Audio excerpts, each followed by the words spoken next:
Marc May, Compton, California. Okay, cool. So, tell me about how you ended up getting into community work and how you started Project Blue. So the way I got into community work, I want to say I've always been in community work because it's been a part of my identity growing up. My mom was an elementary school teacher.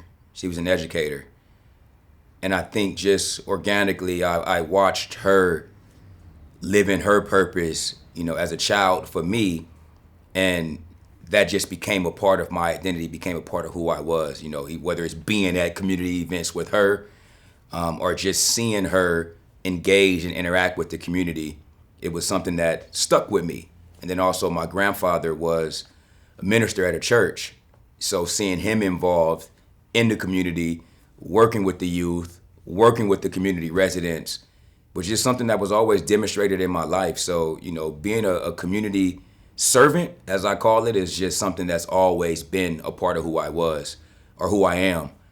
But I think the part where you talk about getting involved with Project Blue and now being the CEO of Project Blue, that's more purpose. And I think for me, being involved in community, but then now understanding my true purpose is how I was able to become the CEO of Project Blue and start that work. So Can you talk about your experience growing up in Compton, for sure, how it was, what it looked like back in the day? for sure, I'm definitely a product of Compton. Um, I have family that lived in Watts, which is neighboring cities to Compton, but Compton and Watts back and forth was pretty much where my childhood began at. My grandparents still live in Compton to this day. Our childhood home, still is in Compton. My uncle stayed around the corner. My mother stayed across the street. Like the whole block was pretty much sold up, in Compton where we're from, over on the east side of Compton. But growing up in Compton, I think for me, you know, there was times where as a kid, I quite didn't understand, you know, how valuable it was going to be to me as an adult to grow up in Compton because as a kid, you're pretty much only understanding things the way society depicts them, right? So like during the time when I was growing up, so just for context, I was born in 1983, so I did a lot of years in the 80s or 7 years in the 80s, right? But the 90s was really where I really started to understand who I was as a person. So, watching, Easy E, watching Dr. Dre, watching that whole NWA movement, in Compton was something that I remember, you know what I mean? With my uncle being close friends with Easy, and you know, being a friend of his and seeing him with Easy, was one of those things that I always remember just growing up in Compton. So, but my journey, being a young man in Compton, I think you reach that point in your life where you have to make a decision on which way you're gonna go. I play sports, so playing sports was something that always kept me active, always kept me engaged. I played for the Greater Compton Panthers growing up when we practiced at Dominguez High School. But I had a lot of friends who, ran the streets. And I think in my household, particular, my grandparents, my mom, they had a lot of structure. You know what I mean? And they were very strict at times where they tried to keep close tabs on me. But I think as a young man growing up in Compton and going to public school, curiosity was something that always intrigued me. So like having friends and having friends from different walks of life, different backgrounds, you flirted around with trying to see what it's like, over there where I didn't have the freedom that a lot of my friends had. So growing up, I went through those phases where, I wanted to learn things for myself. You know what I mean? And sometimes, learning things for yourself wasn't always the best thing, because it can lead you to danger, it can lead you to trouble, it can lead you to things that you don't want for yourself. But I always had that voice in the back of my head that kind of kept me grounded, that kept me coming back to where I needed to be. And I appreciate that voice to this day because that voice still lives with me, as I go through adulthood now, living in Compton. So I think just my journey and playing sports and, hanging out with friends and seeing things. And, my mother was the teacher in the neighborhood that everybody went through. So whether you were a gang member or whether you was just a kid in school, like everybody knew my mom. So for me, I kind of say, and I say this all the time, I laugh and I say, man, I got my hood pass from my mom because everybody loved her. She was somebody that everybody respected. So being her child, being her only son, allowed me to build good, strong relationships with everybody because everybody respected my mom. And because they respected my mom, they respected me and they took care of me. They looked out for me. You know what I mean? So some of the hardest dudes, in Compton that knew my mom made sure that I was good. And I want to say like, because I look at members of gangs and stuff like that a little bit differently growing up because you have kids who get into that lifestyle because they don't have anywhere else to go, but it was those individuals who kept me straight, who said, nah, Mark, this ain't for you. You know what I mean? This ain't the route you gonna take. Take your the football practice or go to, we can't do that. You Miss May's son. Like, you know what I mean? So they still allowed me to be around. They still accepted me, but they wouldn't let me do certain things because of the respect that they have for my family. And I appreciate that. So I looked at those guys. Them guys ain't bad guys to me. Them is my brothers, you know what I mean? And they just had a different walk of life. So just growing up in Compton, that was my journey. That was my journey. And like I said, I went to elementary school at Kelly Elementary. I went to Roosevelt Middle School. And then I moved and went to the west side of Compton. I went to a school called NFL Yet, which was like one of the first charter schools that actually kind of came out of Compton, where they recruited kids from all over Compton. And our school campus was on Rosecrans and Central.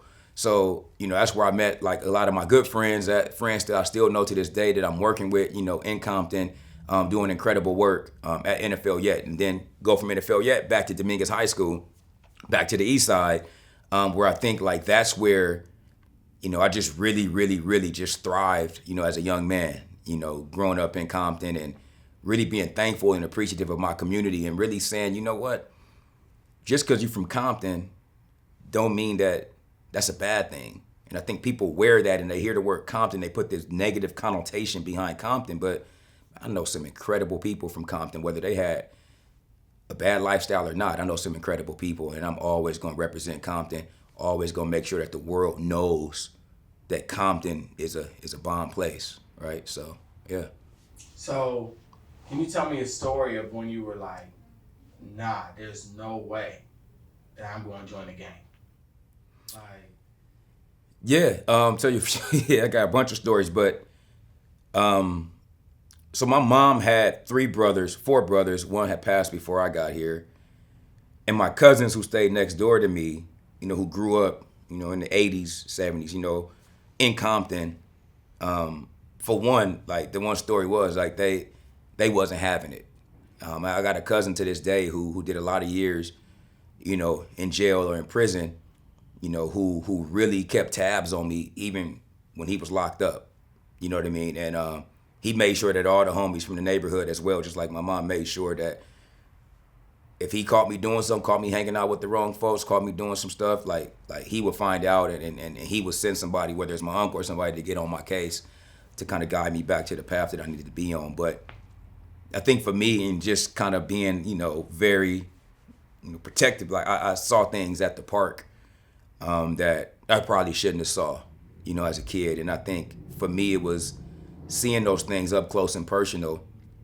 I think you either make one decision, you either fall in love with it or you understand that ain't it.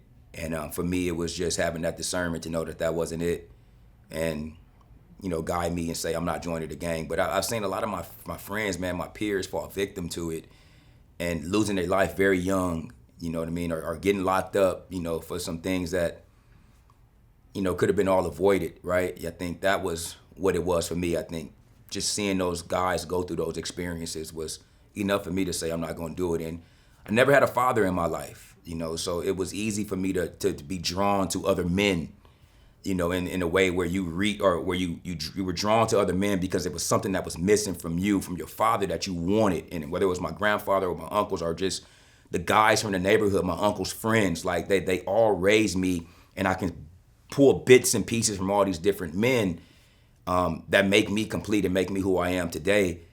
But it was those men as well who instilled values and showed me things that let me know that being a gang member wasn't an option for me. Yeah.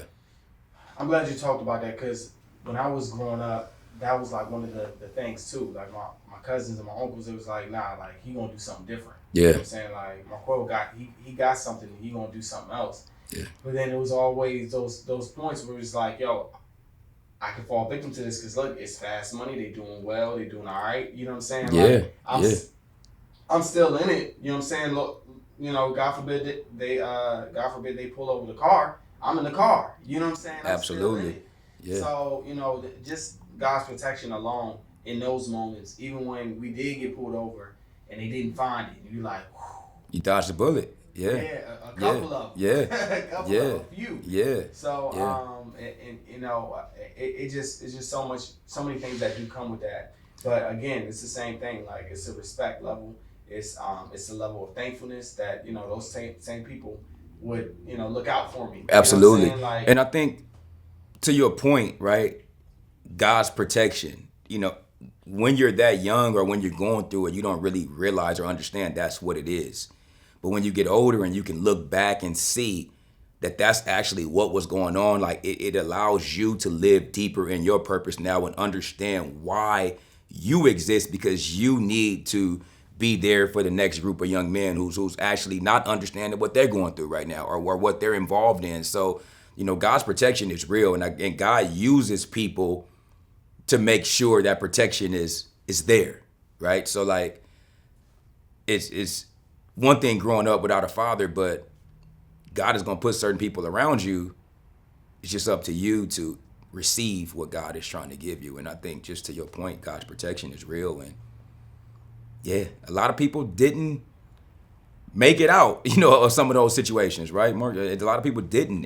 And to understand how blessed you were, and when you say that people told you, and I see people tell me like that, nah, man, it's something better for you. Nah, you ain't gonna do that. Like, and you look at yourself now and you be like, wow, like they saw something in me that I didn't even see in myself at that young age. You got to see something in these young men that they don't see in themselves. It's a full circle moment. and so tell me a little bit about your mother and what she did and like how your family came to Compton. So my family came to Compton by way of my grandfather. So my grandfather and my mother and my uncles and aunties, well, I think we started with my mother. They were born in Birmingham, Alabama. So my family came from Alabama and made their way to Los Angeles and Compton. They were in Watts first before they came to Compton. But my grandfather, he tells a story all the time, man, and love my grandfather to death because he's the reason. I think, with me learning and understanding what it is to be a true man, it's my grandfather who really just raised me. You know what I mean? He taught me all my values, all my morals. But my grandfather always tells a story of how him and his brother-in-law, and brother left Alabama, left the family in Alabama, and they drove all the way to California to go look for work. And they found work, and once they found work and got stable, they sent back for their family, and that family came out here to California, and that's kind of how we got here. And I think half of the family was in Watts at the time, and then him and brother went to Compton, and we've been there ever since. So it's that's kind of how we got to Compton, and that's where it all started for us. And just to your question about just my mom and just her involvement, like she worked at the school, the elementary school. That's where I went to school at. So like being in class and trying to act up and trying to be a young man and being a little funny guy. And I look at the door, and my mom would be at the door watching me because that teacher didn't call my mom some way somehow, and it's just, she was always there. She was always present. You know what I mean? And she knew the void that I had. I have one sister, so it was me and my sister. But my mom knew the void that I had without having my father. So she just always tried to make sure that she was there for me in so many ways. And she really she did a great job, man. She did a great job. I'm thankful for her because I know it wasn't easy being a single mom. I know it wasn't easy for her, trying to make sure that, she represented both sides, and she did the best that she could, and super thankful for her. My mom passed away 3 years ago.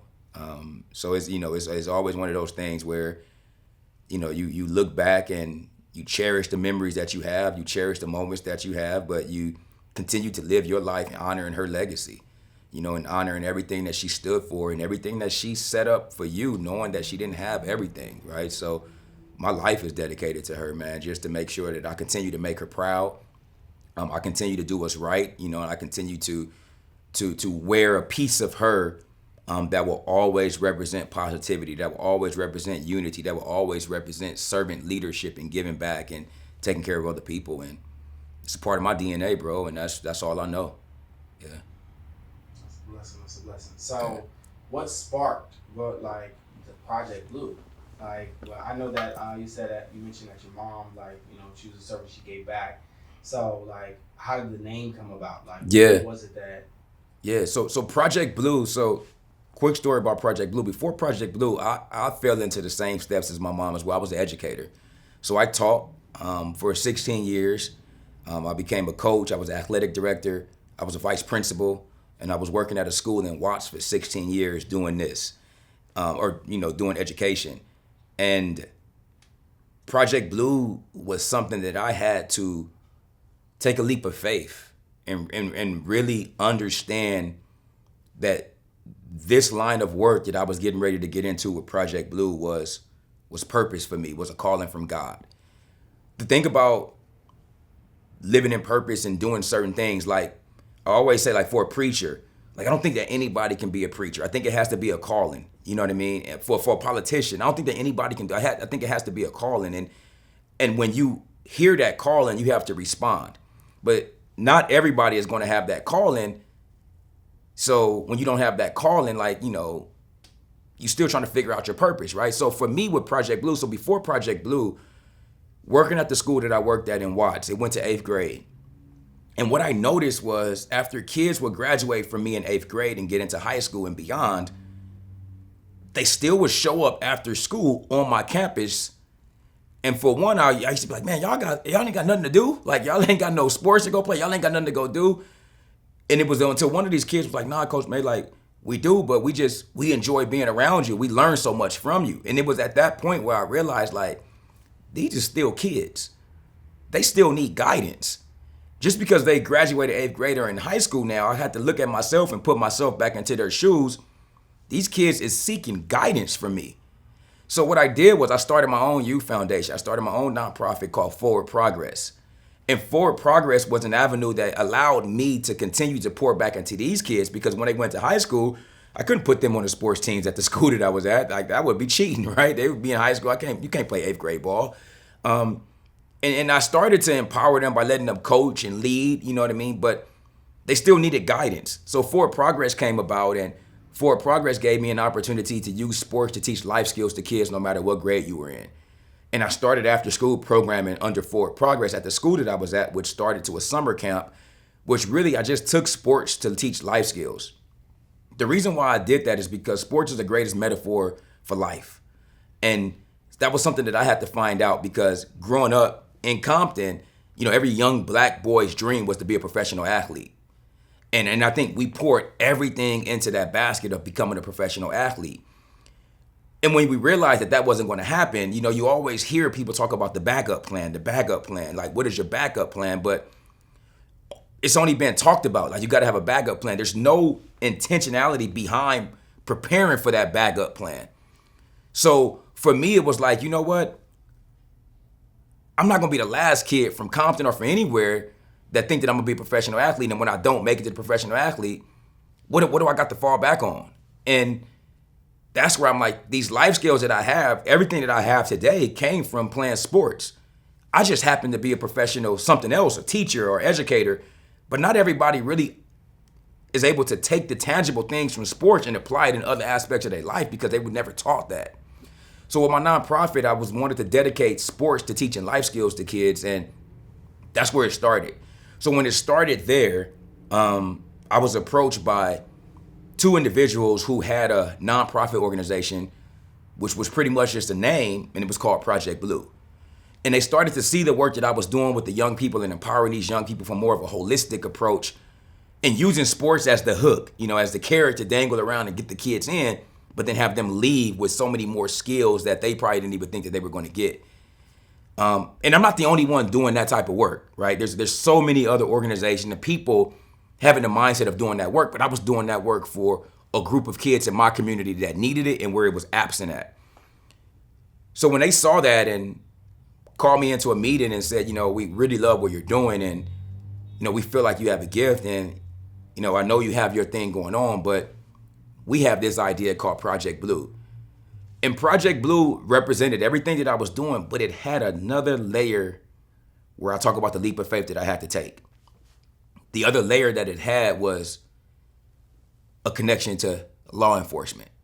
Now, the reason why I had to take a leap of faith, the reason why I wasn't so eager to just jump in and take the position was because I hated law enforcement. I hated police officers.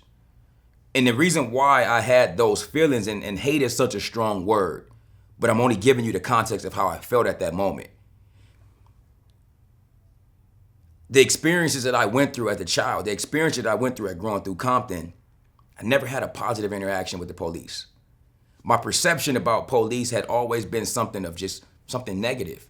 I had been hemmed up before when I thought I was doing well. I had been hemmed up numerous of times. I've been pulled over with guns drawn for just being me, bro. Like, just being honest, just being me in the city. I've been pulled over in my front yard, like with my grandfather coming out crying, scared because, I'm being assumed to be somebody else, and I'm just coming home from work. So I had a lot of trauma in my mind about just working with police officers. And when police got behind me, man, I would sweat, tense up, shake, anxiety. Like, it was just something I'm like, I don't know if I want to do that. And it wasn't until I started to listen to God, man, and understand that every experience that God had put me through was on purpose because he delivered me from those experiences. I didn't quite understand why he was putting me through it, but now as I got older and Project Blue came about, I understood then. The reason why is because I went through those experiences so I can empathize with those people who were having the same experiences that I had to this day. Project Blue was a way or a vehicle for me to get off the sidelines and get into the game. And what I mean get into the game, I mean be the change that I want to see. The change that I want to see in the community about the relationships between police officers in the community. And so many times, like, we talk about, the community has to do this, the community has to do that. Well, the last time I checked, when you talk about community, you talk about all the stakeholders that represent the community. It's not the community and them or them in the community. It's everybody that make up this community. And if the police were a part of this community, and I knew that I had an obligation to be there for my community, Project Blue was something that I gave some attention to. And what it allowed me to do was it allowed me to get in the game and to highlight the positive stories of the police officers that were actually doing some incredible work, but also to educate the police officers from a whole on relationship building, on cultural competence, on youth development and working in mentorship and working with the community and understanding the community. So when they go out and police the community, they're understanding what they're getting themselves into, and they're understanding why a person is loud don't mean that they're angry. My mom was loud, bro. Like, she was loud. Everywhere she went, she was loud. And if you didn't know her, you would have thought she was tripping. She was mad, but that was just her personality. And if you didn't know her, you can be intimidated by her. But when you knew her, you knew that was love, and that's how she showed love. But going back to our officers, if you don't understand that, you become judgmental. You become judgmental about anybody that you interact if you don't know them. So relationships was something that I really wanted to be intentional about.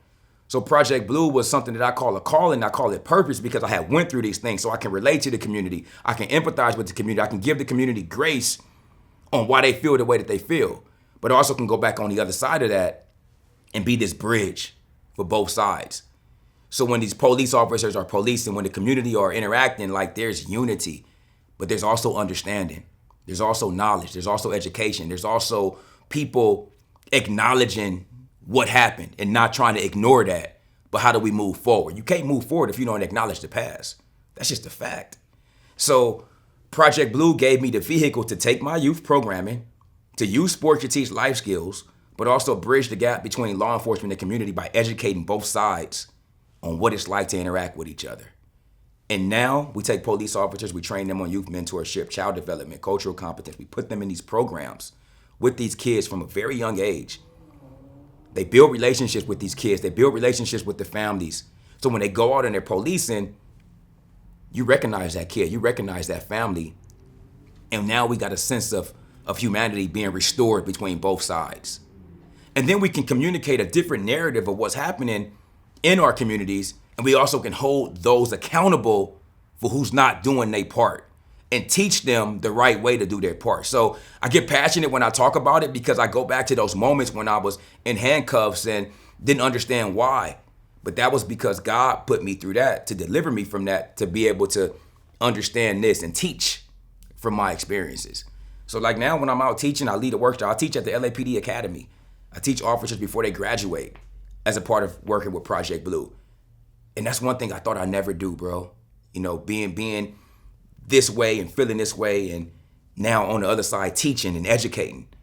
Like, man, my life is full circle and it's so driven in purpose. And I got some good friends from the department now. And I know a lot of people, and that hatred has left because now it's just about humanity. It's about people.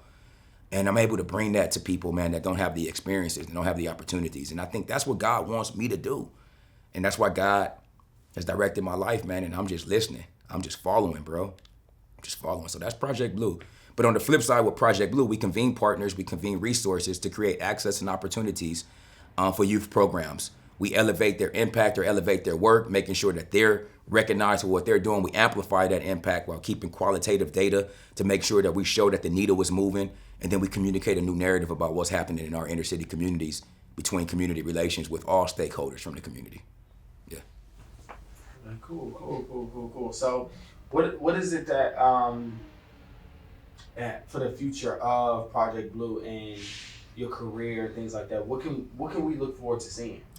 Expansion. I think Project Blue. So Project Blue, we partner with the Community Safety Partnership Bureau of LAPD, which is really focused on relationship-driven policing, community policing. But that's only a bureau. That's only one section that we're currently in right now. The goal is to take that model that needs to be implemented across the entire LAPD, that needs to be implemented across the world when you talk about community policing. Project Blue's goal is we're going to try to drive that vehicle to make sure that this is a national model. Make sure that this is a model not only for the city of Compton, for the city of Watts, for the city of South Central LA, but for all the communities across the world, to make sure that we're getting back to that humanity approach. We're getting back to that relationship building, because even outside of community relations, bro, like just with anybody in their own household, like you got to have a good relationship if you think you're going to coexist. Like without having a good relationship, you know, you can go from boyfriend, girlfriend. If your relationship ain't good, it ain't going to work. You know, so you have to pour into the relationship, into a marriage. Like a marriage ain't easy, right? But you have to pour into that relationship. You have to sacrifice in that relationship. You have to do certain things within that relationship that ultimately makes that relationship work. And the relationship-based model is something that Project Blue stands for, and that's what we want to make sure that we implement across the world, so we don't continue to hear those stories that we all don't want to hear. You know, we continue to elevate the stories that show humanity, that show unity, that show everything that Dr. Martin Luther King worked so hard for. Like, that's what we want to do. So we want to continue to empower our youth. We want to communicate a new narrative and be a bridge builder, for sure. So you're going to see more of that. You might see me in Watts now. You might see me in Compton now. But, man, you look forward to seeing me all over doing this work, because this is God's work. Okay, and then lastly, like in terms of future generations, what is something that you would like to tell people, and you know, and also like instill some form of positive words that you know that could help elevate their lives? What is something that helped you, or you wish that you would have been able to hear when you was younger? Don't give up. I think it's very simple. Don't give up. I think when you go through life and understand life's journeys, that it's not going to always be easy. It's going to have some rough moments in life. But don't give up. Be resilient. And when you're being resilient, I like to use the analogy of being resilient as a basketball. When I tell my kids, I tell my community what it means to be resilient, I say being resilient is the ability to bounce back. So if I take this basketball, and if a basketball has air in it, every time you bounce that basketball, it's going to hit the ground, it's going to come back up to you. But if I deflate that basketball and take all the air out of that basketball, every time you bounce that basketball, it's going to stay down on the ground. So being resilient is the ability to bounce back, just like that basketball. So as long as we have air as human beings, as long as we're breathing air, we have the ability to bounce back from anything that comes our way. So never give up, be resilient, and just continue to bounce back. You might bounce back easier this time. It might be a little harder the next time. But everything that's happening in your life is on purpose. And once you understand your purpose, you're going to understand why those things were happening. And it's going to allow you to just live a better life or allow you to do better by people, to do better by yourself. So never give up, be resilient, and just believe in yourself. Just believe. So many doubters, so many haters, as you call them, right? That's going to always do their job. Last time I checked, we always talk about believing in God. I'm a believer in the high power of God, man. But on the same side of that, I always understand that there's something else that's out there too. And if we understand that when you're doing good, that's when the devil going to attack you. Because the devil don't need to attack you if you're already doing bad because you already on his team. So when you're doing good, be willing to know that that's when all the pressure going to come. That's when all the obstacles going to come. That's when all the hardship is going to come because that's the devil's only way of getting you off that good track.